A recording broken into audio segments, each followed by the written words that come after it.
Well, the other day we made it to the trail and my sled did not start. It did start on the trailer before we left when it was like 2 degrees, so we thought, all right, we're good to go. But I don't know if there was just enough moisture under the cover while it ran for 60 seconds to just like make it humid. Anyways, my relay was frozen, the fuel pump relay. I turned the key and it would crank and crank and crank, but no fuel pump priming. So out of luck there. And so what we ended up doing was Dad had a pair of actually battery powered hand warmers, and we held those up by the fuse block for about 10 minutes, and that was enough to thaw it. It finally clicked and I was good the rest of the day and good the next 2 rides. But I thought it would be good to replace the relay with the new sealed relay that I learned about on the forums.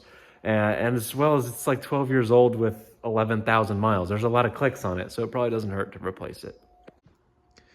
The tricky part is on these 7000s, the fuse block is mounted way up here. And without removing the hood, you can't get to the fuses that are up there like trail side. So I also learned that you can relocate the fuse block from up here. That was quite nice. They make a fancy bracket. Barn of Parts has one available. It's like $100, and I thought, well, I'll see if I can fab something up in the shop here while I had it inside. And this is the factory block. It seems to fit just fine. I did undo this clamp up here and turn it around because it held a little tension on it. This extra red wires for some LEDs that I have. The fan cable was long enough, and it puts a kind of a tight bend on here, but I didn't really force it any more than it kind of already was. So I just drilled 2 holes in my chain guard here, or belt guard, and used the factory mounting plate. So I think that will work pretty good. I could have even used the factory screws, but I think they were like a metric 6 and I didn't have any nuts. So I found I had some Phillips head machine screws and lock nuts that did work. It was a pain to tighten it down. I should have just gotten the right nuts to use the actual hardware. So we'll see how that works. I don't imagine there's a whole lot more vibration than normal there.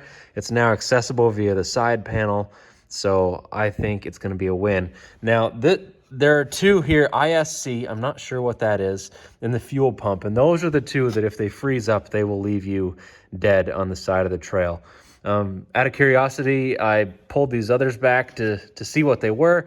One was for the headlight, one was for the tail light, one was for the forward shift, one was for reverse shift, and I don't remember the other one. But anyways, it's not ones that'll leave you for dead. So the 2 to replace are these 2 upper ones, upper right-hand corners. And they can be thawed out with a hand warmer. So that's a good little trick to learn. Another thing to look, I'll show you these relays. This is what I took out. That's the part number there.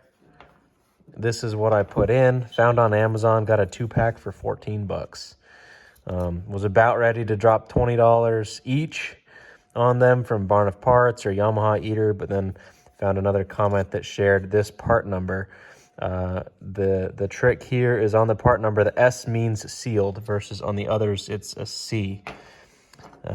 So that is the trick, and you can see they have like an epoxy sealant on there, so they're technically wash down rated as opposed to the others that are just dust proof. So use a little flathead screwdriver to pry it out there very carefully.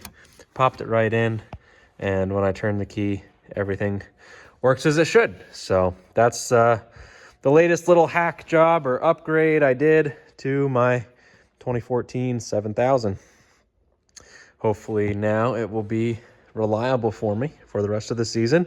And if I have any other troubles, like on the last ride, my visor cord here shorted to my handguard mount and blew the fuse. I lost my dash and my heated visor the whole last 50 miles of the ride. Now I can go through here and replace said fuse trail side if something like that happens again. So yeah, that's the latest project on the sled.